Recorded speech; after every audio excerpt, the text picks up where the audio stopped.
Welcome, everyone, to the very first episode of the Word Made Digital podcast. I'm your host, Joanna LaFleur. I'm so glad that you are joining me today.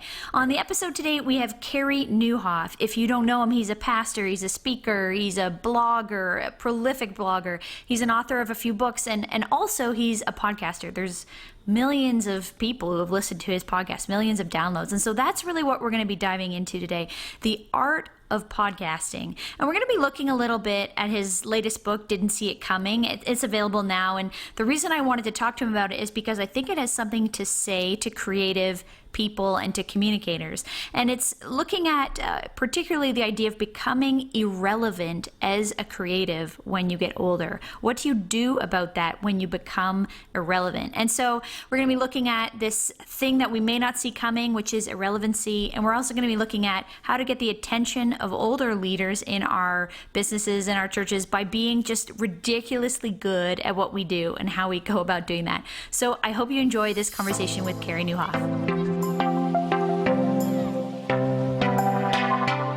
You're listening to the Word Made Digital podcast with Joanna LaFleur, where we discuss all things creative and communications for the church.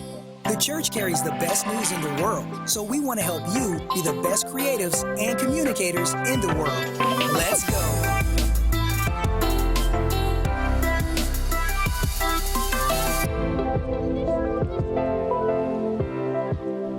Carey, thanks so much for joining us on the podcast today. I'm so excited to have you. Hey, it's great to be with you, and congrats on launching it. Yeah. I'm excited to connect with creative people and communicators, whoever wants to listen to this. I mean, as I've said before, it's kind of conversations that I find interesting, and I trust that other people will find them valuable and diverse and interesting as well, wherever they may be listening. I know I do a lot of my podcasting driving in the car. So if wherever people may find themselves listening, I hope that, this will just add some value to their life and some inspiration. So before we dive in too far, who are you? For people who don't know who you are, give us the background. What's your short bio? Yeah, I'm a founding and teaching pastor these days at Careys Church. So started that 10 years ago, been in ministry 23 years. Former lawyer for Canadians, Osgoode Hall grad. So that was going to be my career till God got involved and called me to ministry. And I also do some writing. So I write books, I write a blog, and I have a podcast as well. So spend a lot of time building into the wider church these days, and still teaching at the local church as well at Careys Church in, like C4, we have 3 locations. So we're very Midland and Aurelia, and love the privilege of getting to do what I do. Awesome. And so I'd love to dive in with you, because you talked about the podcast. Obviously you're on this podcast, but you have a podcast. Can you talk about where that started? Why did you start the podcast in the first place? And it's exploded since then. I'd love to talk about it a bit. Yeah, no, I started it, very similar vibe to you. I've been speaking for years at conferences and would often have incredible green room conversations with people. And I would always leave, like at that time I was lead pastor of our church, and now I'm founding pastor, which means I used to be important. But what I would do is I'd have these conversations, at breakfast, lunch, green room, whatever, and I would walk out going, gosh, I wish our elders could have heard this, or I wish my staff could have heard this, or I wish our whole church could have heard this. And often I wish everybody could have heard this. And I felt guilty for being the sole repository of that wisdom in that moment. And so I had this dream of bringing that kind of conversation to the church space. So we launched my leadership podcast 4 years ago in 2014. Right. And so since then, where are we at today? You've just recently announced like a milestone of downloads of this podcast. I can't remember the number. We just hit 6 million downloads. 6 million.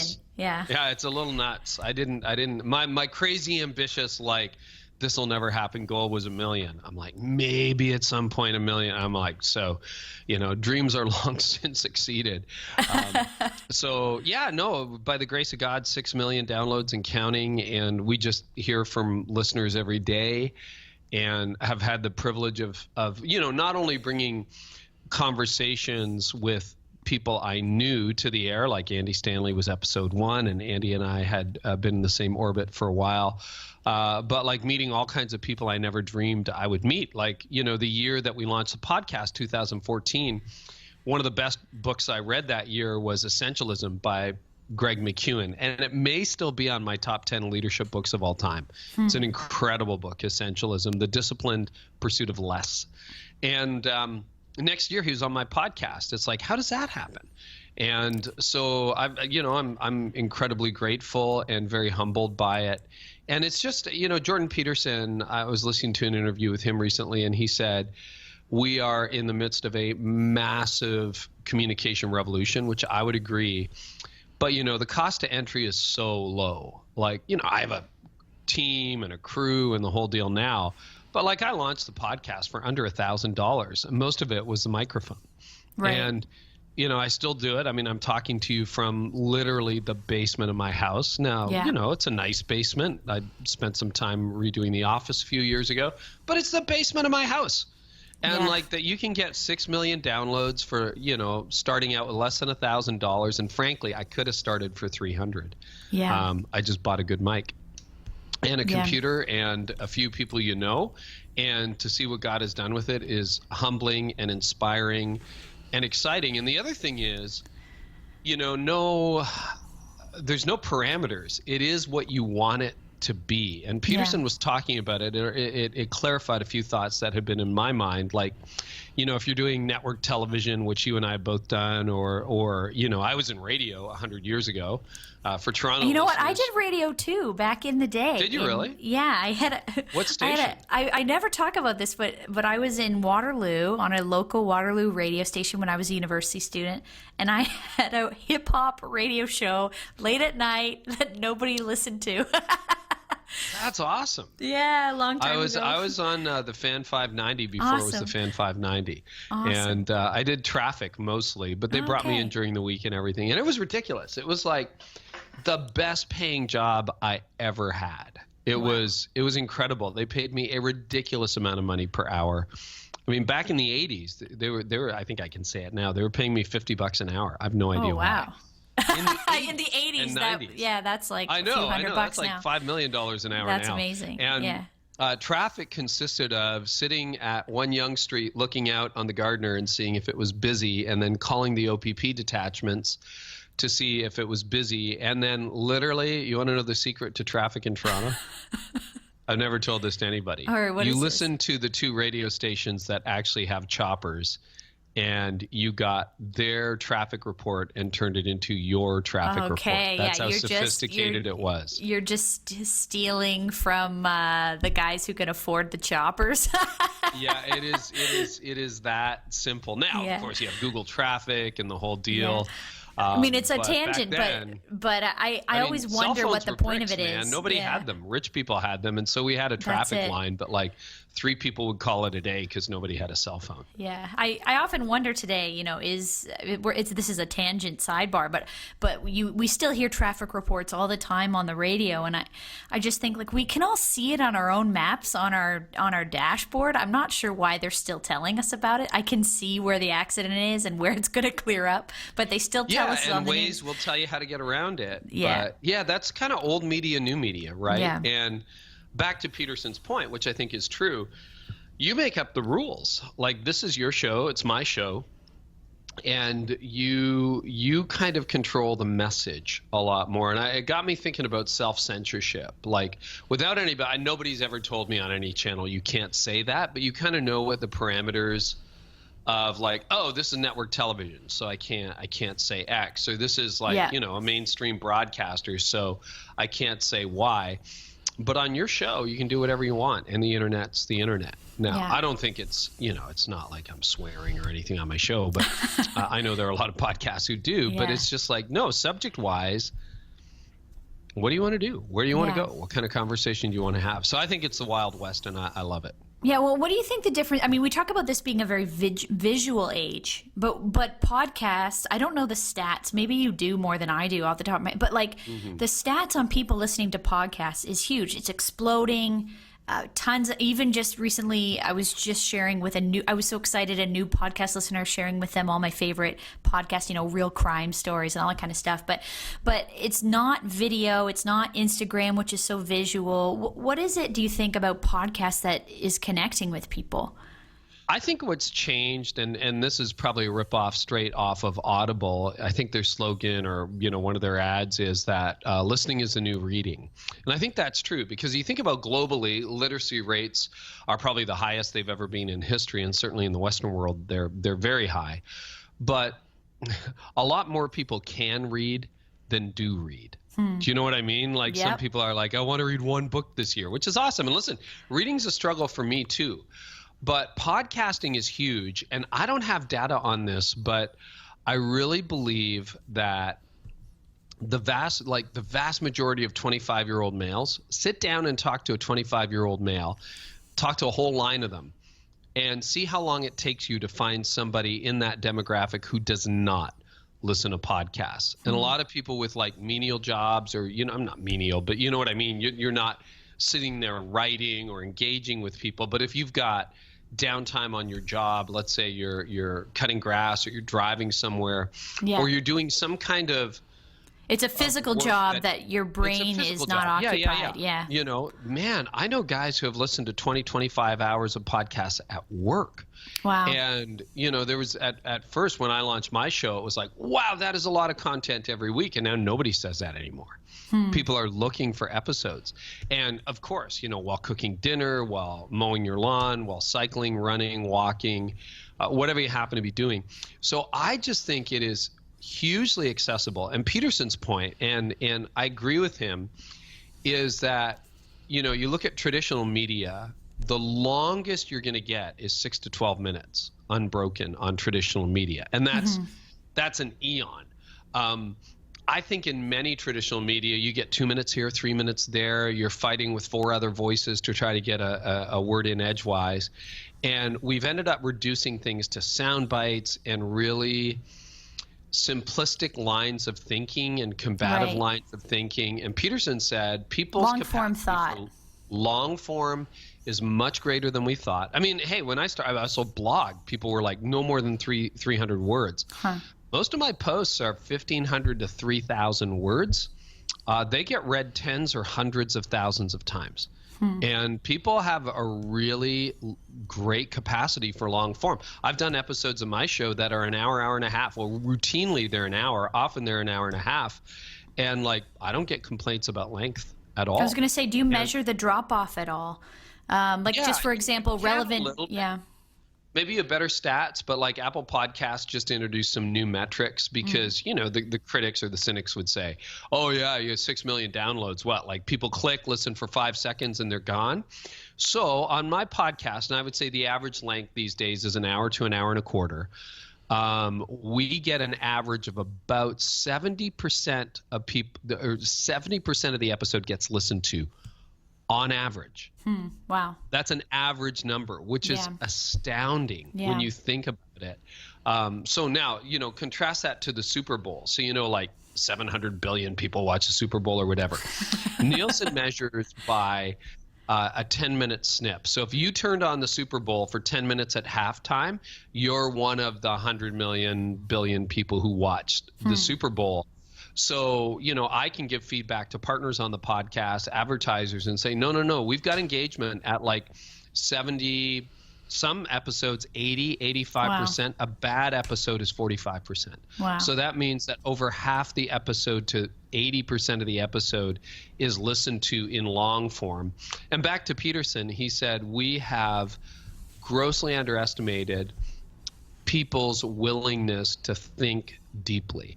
And I think he's right. And I think in the snippets of social media that we get, and the constant bombardment of information vying for our attention, this idea of deep diving into book, podcast, longer form written blogs. I mean, there are people who write blogs in mainstream world that'll have 10,000 word posts that get very, very good readership, like millions of reads. And so I just think that's very exciting. And I think, honestly, It's what our world needs. Like we need a deep dive into something because we're dying in the shallow end. Yeah, I love that. Yeah, the death in the shallow end. It doesn't take more than 4 inches of water to drown, right? Well, exactly. And I mean, we're sick of it. You know, I think we live in an age where people have weakly formed opinions that are strongly held. Yeah. Weakly formed. It's like, well, I saw this and this is what I think. Strongly held, but I'll die on that hill.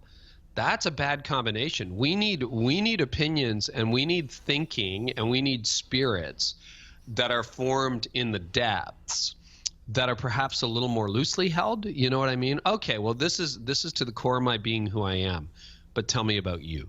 Right. I'd love to know. I'm not even gonna, you know, listen, I'm an evangelical, but I'm not so much gonna start with like trying to convince you. It's that idea of seek to understand rather than to be understood. And I think that's been lost in our dialogue today. So I think podcasting can help bring it back. I think long form, I'm a big fan of long form anything. And again, another crisis of our age is, you know, we do not have a shortage of information, but we have a scarcity of meaning. And so people have more information literally at their fingers than they've ever had before. Nobody has any idea what it means. Right. And we're confused and we're anxious and we're frustrated. So why don't we? How do we make sense of it? Yeah. Well, I think, as you say, if in a desire to have more depth of thought and content, but in an age where people aren't reading, I think podcasts can kind of fill the gap, where I think for a long time people just have, it's certainly, I can speak as more of a millennial, you feel this guilt about not reading enough because you know there's all this great content out there. And then all of a sudden I discovered audiobooks, and then, you know, podcasts as well. But now you can consume some of this. And maybe if you're listening to the audiobook versus the paper copy, you're probably not getting as much out of it. But you are actually finishing it, where the paper copy might have sat beside my bed for far too many months without actually finishing. And then it just feels like guilty because you never finished it. Looks nice on the shelf. But with the audio, it's accessible. I'm able to take it with me where I go. And I commute to work, so I get a good hour a day at least for content. And I think what's interesting, Joanna, is we may live in a both-and universe. Like everyone's talked about the death of publishing, and 8-9 years ago when Kindle first came out and ebooks first came out, it's like the death of paper. The evidence suggests that paper is very much alive and well.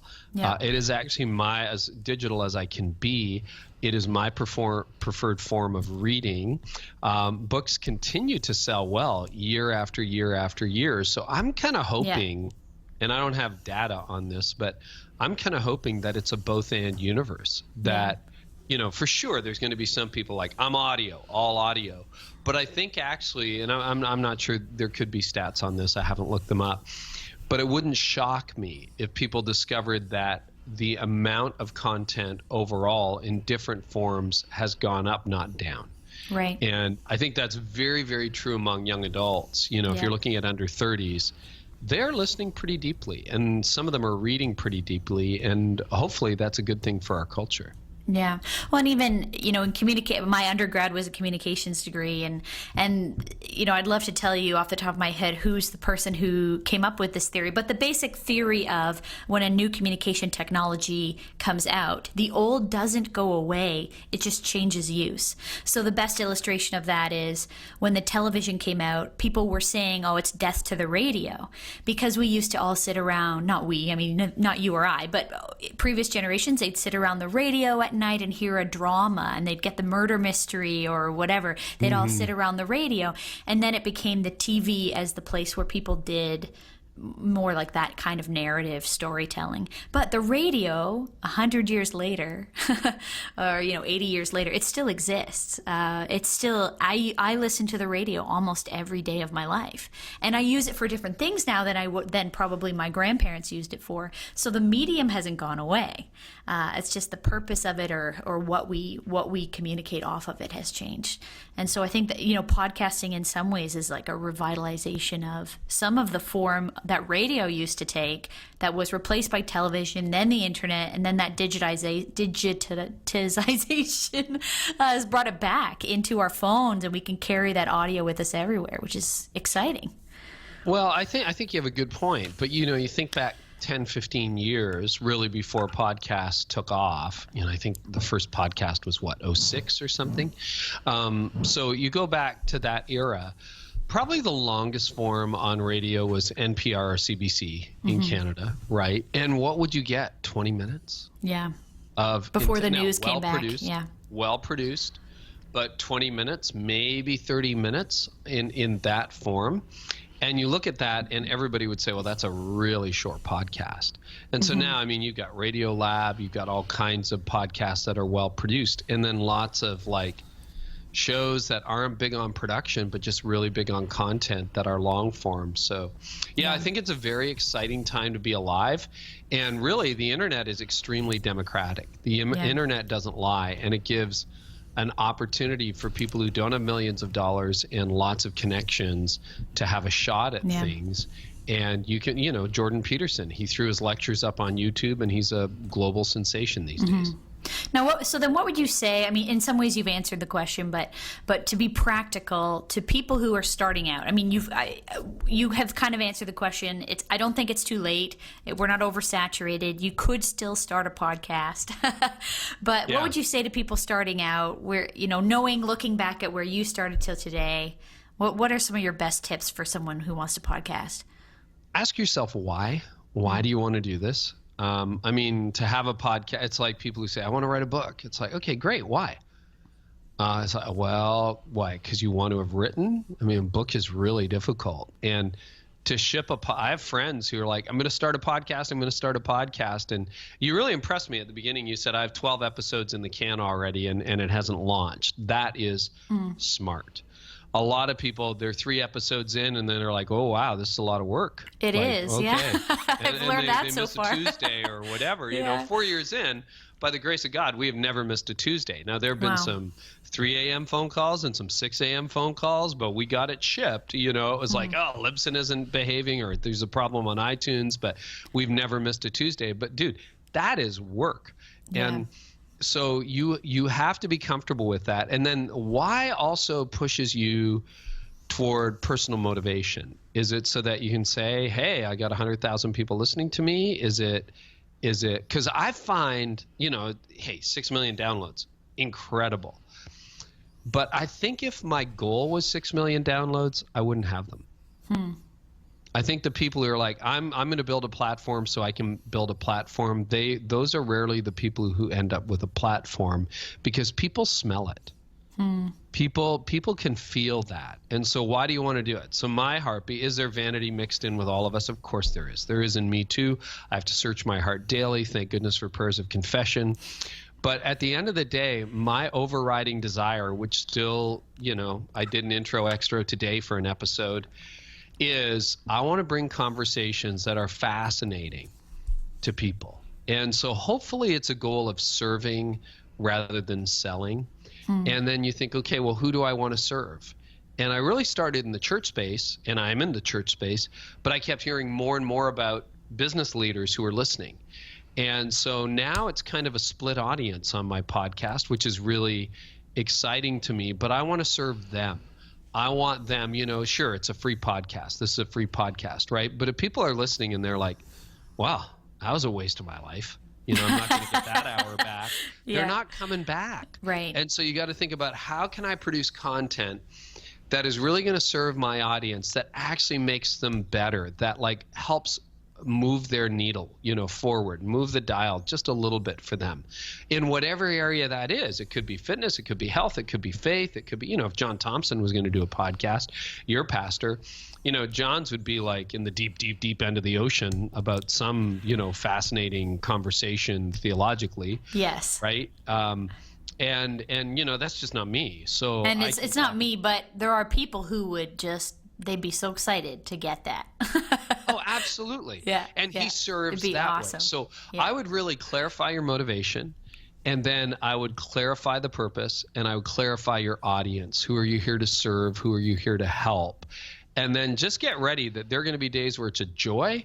And then there will be days where it's like, it's just work. And are you going to ship? And the internet, Libsyn, Apple Podcasts, Spotify, littered with podcasts that got 6 episodes in, a year in, and they just got shipwrecked. And and then, hey, maybe the world's a better place because of it. But I'm a long game person. Yeah. I'm like, I don't know that I'll be podcasting forever, but I as long You're as this building it to last. To connect with people. I'm building it to last. Now we've got 200 and some odd episodes that are a true leadership library of some of the best thinkers and leaders in the world, giving you unscripted stuff that can help you thrive in life and leadership. Like I'm very grateful for that. And I have grown as a human being, and I've grown as a Christian. I've grown as a leader because I've gotten to listen in to that wisdom. Yeah. So there is a selfish component, but it's a byproduct. Yeah. Well, I mean, if there's nothing quote unquote if there's nothing self-invested in it, I'm not sure how on the hard days it's harder to keep going. If it's not for your own learning, for your own inspiration, there's always multi levels to that. But, I'm thinking about, like, you have this huge library of content now in your podcast. Are you finding people go back to those early episodes, or are you thinking like, oh, I wish we could, because podcasts, the way even like we view podcasts on our phones, there's some limits to highlighting. There's only so much you can highlight of previous episodes. So do you find people go back into the archives and find your old stuff? Surprisingly, yes. If you can keep your feed fresh, and we go right back to the intro episodes in August of 2018 are still on the feed, I am amazed at how, the stats will tell you, like, people, is episode 1 getting the same kind of downloads as episode 200? No. But you look at Lifetime, and people are going back and they're topic searching things. And often what I'll do on a podcast, if I discover something I really like, I will binge listen backwards. It's like, maybe you just discovered Breaking Bad or Suits, and you started at episode 1, season 1, and now you're moving forward. So we hear about that quite a bit. And I think obviously that's a factor in 6 million downloads too. It's not like, 6 million people sit there on a Tuesday morning ready to click the latest episode. You got people going binge listening. And we hear from people, like, particularly in the summer when they're going on a vacation, it's like, I got a 15-hour drive, back-to-back episodes. Wow. Yeah. And so it's really interesting. And then what I would love to do, and I'll probably do this next year, is I would love to go back and start gleaning lessons. Andy Stanley, Brian Houston, Craig Groeschel, and 5 other leaders on their best preaching tips. Boom. Handling staff conflict. There's an episode right there. Yeah. It's just like, well, Andy says this and Craig says this. And then, building a winning team in the midst of conflict. Well, here's Cheryl Batchelder, former CEO of Popeye's Chicken. And, here is Patrick Lencioni on the dysfunctions of a team. And here's Henry Cloud on how to deal with difficult people. And so I think you can actually go back, repurpose some of that content thematically, and offer them either as weekly episodes or bonus episodes. But that way you kind of curate the content for your audience. Right. We're not there yet. It's been just rapid growth, so we're trying to get to tomorrow. But, that's on my list of, like, long-term projects for sure. Yeah. Well, and actually, this is a great pivot to talk about your new book, because in some ways, perhaps your new book is a compilation of some of your best learning over a period of time. And so let's talk about it. Tell me about your new book. What's it called? Why did you write it? Yeah, it comes out September 4th, and it's called Didn't See It Coming. And I'm memorizing the subtitle as we speak. It's like I wrote, you go through 85 iterations. And the subtitle is, I think I can get this right. Nobody would be able to check me otherwise, but Overcoming the 7 greatest challenges that no one expects and everyone experiences. Did I get it right this time? That's it. I've got it right in front of me. I committed it to memory. I know the title of my own book. That's amazing. Man, you had about so many ideas. And anyway, so yeah, we're really excited about it. And, Joanna, what I have seen in leadership and observed in my own life is skill and competency get you quite a ways in leadership. but we can all think of super talented, super skilled leaders, politicians, business people, church leaders, athletes who maybe are top of their game, like their hard skill set, brilliance, achievement, pure raw skill is amazing, but they're either not in leadership now or their leadership gets capped because of what I would call the soft issues. Things like character, integrity, cynicism, pride. And so what I wanted to write was a book about really the interior life of a leader. And that's what I wrote with Didn't See It Coming, because I cover 7 issues that I know in one form or another have plagued my leadership over the years that I've really had to be on guard against. Cynicism, pride, irrelevance, compromise, emptiness. You know, all your dreams come true, but you still feel empty. Like, what is that? And those are the things that really just gnaw at you and suck your joy, and sometimes just they take you out. Like, you burn out, or you grow so cynical that nobody wants to be with you, or the once bright leader is now irrelevant and nobody 20 years younger listens to them anymore. How the heck does that happen? Right. And if you talk to them, most leaders will tell you, yeah, I didn't see it coming. And so that's the idea behind the book. It asks the question, can you see those issues coming? I think the answer is yes. So I show you the signs and then give you some antidotes. So, okay, if you don't want to become that cynical person that you dread, how do you actually stave that off? Like, what do you do? Or if you're feeling empty, even though you should be so thankful for what has come your way because you did a lot better than anybody thought you would or you thought you would. Why do you still feel empty? What is that? Well, the book posits some theories and then says, if you want to guard against emptiness, here's how to feel more full. Yeah, well, something that I imagine comes to play, whether directly or indirectly, in the book. I haven't had a chance to read it yet myself. I really genuinely, I can't wait to read it when it comes out September 4th. But I've heard you speak about something. I don't know if this is exactly how you phrase it, but the idea of our decisions being exponential. That over time, you might look the same when you're 22 years old as everybody else, but over time the decisions you make start to shift your life. Can you talk a little bit about that? I should have put that in the book. Yeah, I do talk about that. Oh, no, you didn't put it in the book. I'm like, of all the things. Yeah, I should have put that in the book. That's but the it is thing that behind idea. it. Yeah, yeah. I do say in the book that the older, how do I phrase it exactly? It's like the older you get, the more you become of who you already are. And I think a lot of us in our 20s, 30s, and 40s, there's this battle between good Carey and not so good Carey, between cynical Carey and hopeful Carey, between proud Carey and humble Carey. And one of the challenges, Joanne, is, look at elderly people. There are no balanced old people. You're like either that cranky guy that's just like, oh, I hate the world and I hate you and my grandchildren drive me crazy and what's wrong with the world, and you're that guy, or you're the generous, kind, sweet person. It's like, where did all that balance go? And I think there's a battle for our souls going on and for our minds going on. And you know what? Someone's going to win. And the gravitational pull is away from good. It is away from hope and towards cynicism. Yeah. It is away from curiosity and towards cynicism. It is away from humility and toward pride.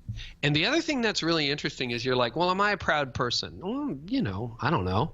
Are you? Are you narcissistic? Well, that's easy to answer, and it's like go directly to therapy. But most of us, a lot of our pride is actually fueled by insecurity.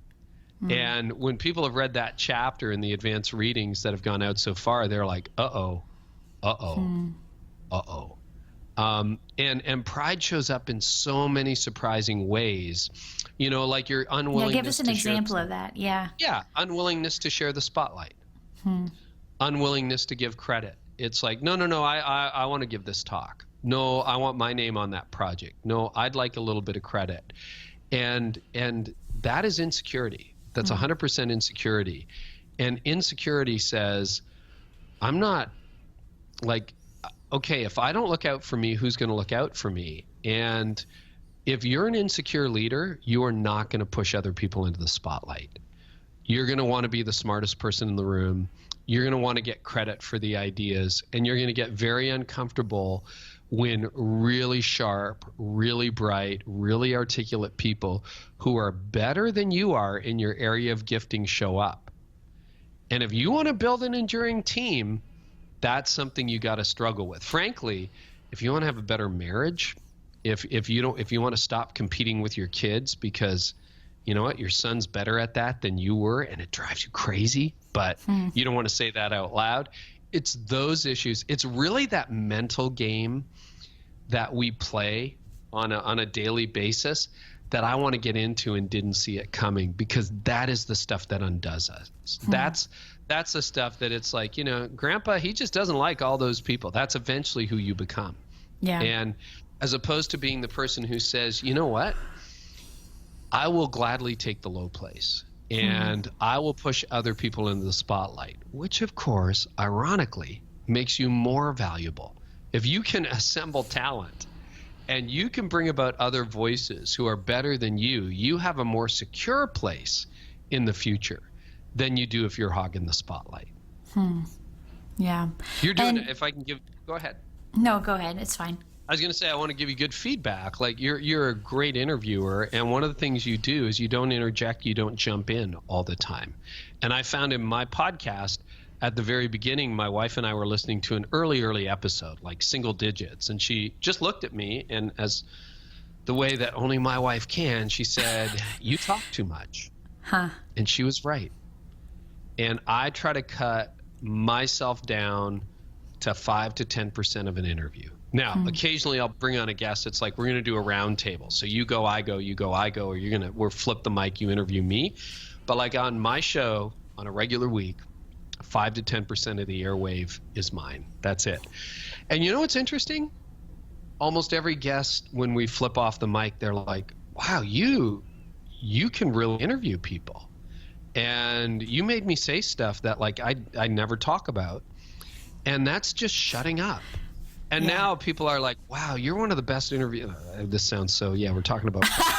But we really appreciate the way you interview. And, you know, a lot of the secret is just shut up and get out of the way. Yeah. I mean, that's probably the secret of a lot of things in leadership in general, isn't it? You know, just shut up and get out of the way. Let other people figure it out, learn, give them a chance to fail and succeed and all of that. Now, for a lot of this is a podcast that's, you know, largely I'm trying to gear it towards creatives and communicators. And I think in many ways, the challenge of those roles in the church and in culture, particularly creatives, is they're supposed to create the future. Like they're building a picture of the dream that we all haven't yet realized. And I don't mean and especially if they're in a leadership position. I mean, leaders in an organization set the course, the mission, the vision, the values, but the creatives are sort of pushing us towards this better future we sort of hope for. So when you think of those particular people groups, what is it about this book that's going to connect to them or help them do that job better? Yeah, I talk in a couple of chapters about the problem of irrelevance. And, you know, as somebody in my early 50s, I've thought about that a lot. Because one of the challenges over the long haul in leadership is to keep your organization relevant. Now, you have a lot of young listeners, I'm sure. If you're in your 20s, good news, you're relevant. I mean, you know, unless you're some kind of weird freak of nature, you're wearing what all the cool kids wear. You're listening to what they listen, and like you're just swimming in this great culture. But what happens to creatives over time is all of a sudden you'll be around the table. And you're 31, you're 33, you're 35, and some 22-year-old says, well, no, that's not how it works at all. And you're like, well, yes, it is. Like, who are you? And then all of a sudden, you know, that is the first sign that perhaps there's another generation coming along that doesn't think like you, doesn't act like you, and you will dismiss it as immaturity. You'll dismiss it as they don't know what they're doing. And before you know it, you're 40. And soon, you know, you froze 20 years ago. You haven't grown. You haven't developed. One of the mysteries for me, you know, when I started ministry, you know, I came out of law. I didn't have a lot of experience in smaller churches, but I started with these really tiny churches, 6, 14, and 23 at the 3 churches was the respective attendance. And so I did a lot of pastoral care. I do home visitation. And I go and see these, I was 30, I saw all these people who were 75, 80 years old. I'd walk into their house and it was like I was walking into a museum. You know, there were the shag carpet before it was cool again, teak furniture before it was cool again, you know, olive green appliances, which have never been cool again. And all this and I'm like, wow, it is 1975 and you guys just froze. And I'm like, has anybody told them this? Like, did they even see it? And now that I've lived a couple of decades, I kind of get it, because you know, when you buy your furniture in your 30s or 40s and you saved for it and you spent money, you know, when you get rid of your uncle's purple chair that was a hand-me-down, no big deal. But all of a sudden you have this sunk cost bias. Yeah. And you're like, well, the couch isn't broken. The table isn't damaged. Why would I replace it? And before you know it, you're that person who hasn't changed anything in 30 years. Especially your haircut too. You can tell the air of a person from, you know, the haircut that they had at about 30 years old is probably the haircut they'll have, unless they're very aware. Most people have that same haircut their whole adult life.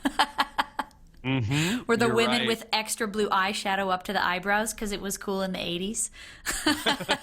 You're exactly right.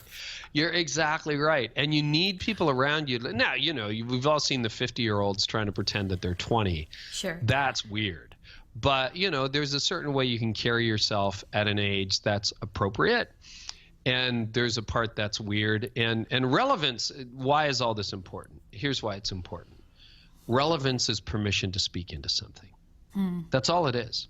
So if you want to speak into culture, you need to do it in a way that the culture understands. If you want to speak into a team, you need to do that in a way that the team understands. And if you're the person, you know, all your movie references are from the 90s, all your song suggestions are from 20 years ago, you know, and they're just like, what decade do you live in? Yeah. And listen, I'm not as up on current culture as I was 15 years ago, but you need to be aware of it.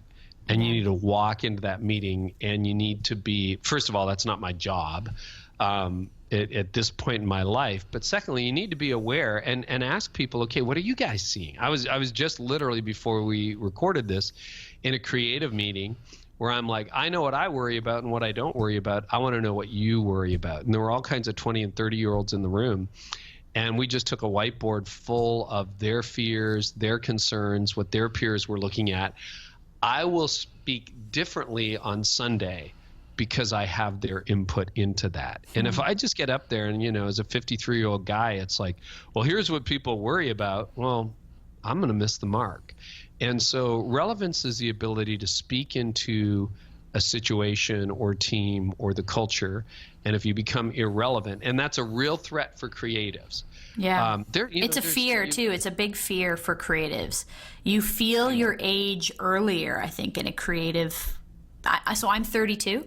And I have felt old already for about 3 years because I'm aware that the 19 and 20-year-olds, even just technology, like the way Instagram is used, I functionally understand how to use it, but the style of how it is used, the artistic, creative presentation of content, it's totally different if you look at the Instagram of a 19-year-old compared to the Instagram of a 35-year-old. First of all, even how often they post.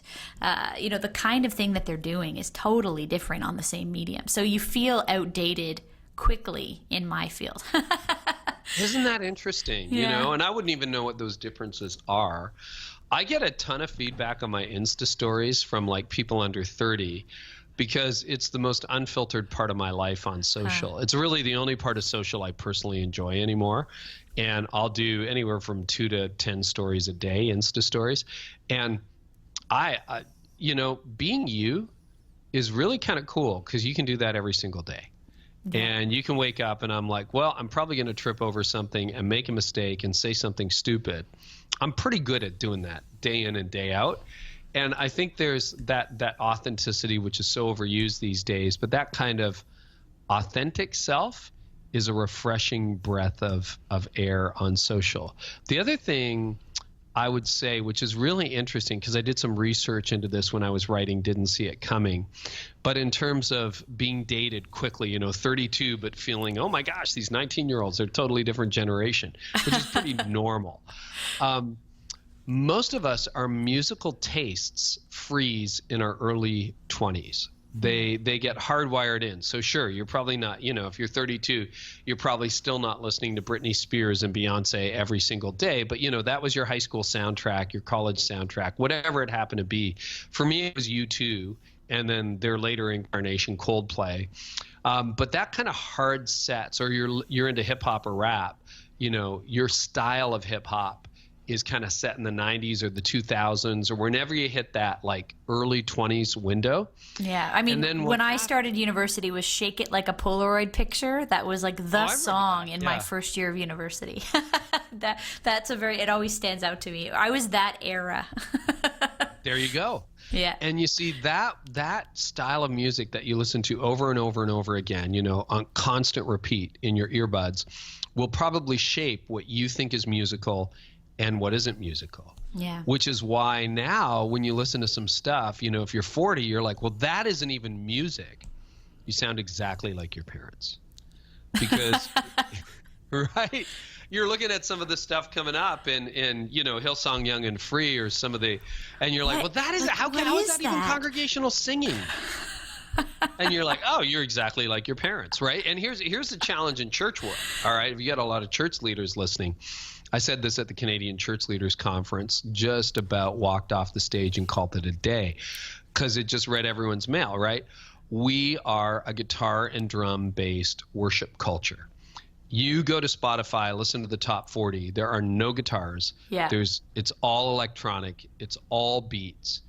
And all of us in church world who are in positions of power go, well, I hate that music. Yeah. You're just like your grandparents. You're just like your parents. Yeah. And so the question when it comes to relevance, one of my goals in life is to be part of a church I hate. And we're getting there. I love our church, don't get me wrong. But, there are times where I'm like, who picked this song? Yeah. And I can't figure out the structure. And, I always joke that the musicians are basically mannequins at this point because, there's some songs where they just stand there. They don't have much play. They're just on stage because it's all EDM. It's all tracks. It's all tracks, right? It's that's all true. Ableton. Ableton is our our music at church. But that's good. That's renewal in a church. And you just have to have the self-awareness as an older creative. Because there was a day where I was suggesting all the songs and but that day's come and gone, and there are way smarter people than me around the table and way younger people than me around the table, and they belong there. Right. Because, the insights for the future are probably not going to come from a 50-year-old, but they can come at the table of a 50-year-old, which has a lot of 19-year-olds and 20-year-olds and 30-year-olds around the table. If you're willing to be that open-minded and open-hearted, and back to security, how much of that, Joanna, honestly, is just fueled all by insecurity? Yeah. So, I mean, as a last question, there's going to be people listening to this who are that younger person, who are the people who I'm mentoring and building up and developing, and they're the same in every church. And they're the ones who are trying to tell me what's cool now and trying to tell me what's relevant that I don't know about yet. What would you say to them? What's your advice for if they're dealing, especially if that leader over them is a bit insecure and maybe not letting them have a place yet? What would you say to them to kind of earn that trust at the table? Be ridiculously good at what you do. I think a lot of us, we want influence that we haven't earned. And sometimes that comes just through humility. You know what most leaders are looking for? They're looking for results.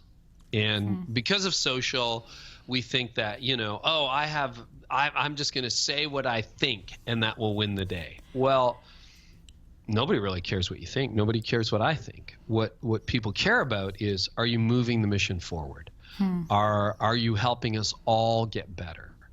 And if the answer to that is yes, if the answer is you are so ridiculously good at what you do in a very humble way, not in a braggy way, but I will be forced to pay attention to you. Yeah. I will be like, who is that 19-year-old, who doesn't even have a desk? You're hoteling it. You're over here. You're at a coffee shop tomorrow. Who is that person? What is their name again? I got to get to know this person. So be just humbly, ridiculously good at what you do. Kill it. And that just combination kill it every time. Crush it. Yeah. That combination of excellence and humility will win the day. And if you don't have leaders who are paying attention to that, there are lots of other leaders who will one day. Trust me. Yeah. Well, Carey, thanks so much. There's so many quotables here. It's so good. Lots of great, valuable content for people. And I mean, your track record precedes you. So people got to grab this book, because if you liked what you heard here, there's so much more to it in this book. And you just recorded the audio version of it, right? Speaking of audio. In the last week we recorded it. So I imagine the release date for that will be a little bit different than the paper copy. No, it actually all comes out on the same day. Oh, it does. That was the idea. We're producing it as we speak, September 4.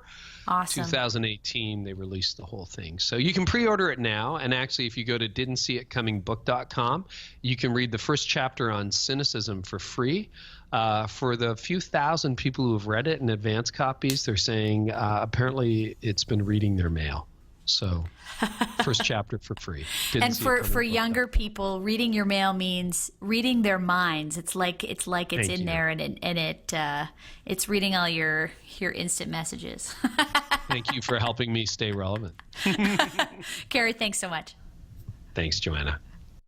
Well, I hope you enjoyed that conversation with Carey. I know that I did. Some great content there. Maybe there's somebody that you got to share this with. Maybe you felt like it was reading your DMs, it was reading your mail, or maybe you know someone who it's going to read their DMs, and so you want to pass this on to them. I would love to have you, as someone who's listening to this podcast, share it with other people so that more people can learn about it. Coming up next, the next episode, episode 2, we're going to be with Carey Fielding. And Carey Fielding is from Hillsong Church in Australia, and she's a Canadian but transplanted into the world of Australia when she married Ben Fielding, who's from Australia. We're going to be looking at PR and communications for Brian Houston. He's the global senior pastor of Hillsong Church, and she's involved with that, and looking at what it looks like even to be his ghostwriter. She's been involved behind the scenes in helping to shape the voice of Brian in his books.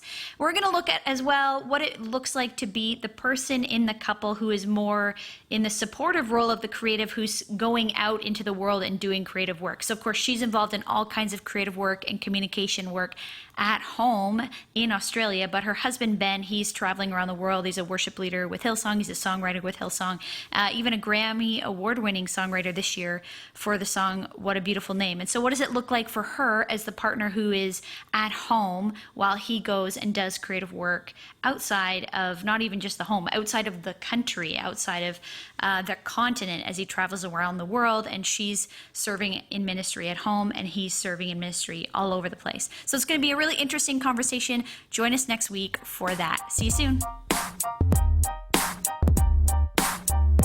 Thanks for listening to the Word Made Digital podcast with Joanna LaFleur. Head over to joannalafleur.com for more practical tools, interviews, and videos for creatives and communicators. We'd love to help you be the best you can be at communicating the best news in the world. Tap that subscribe button.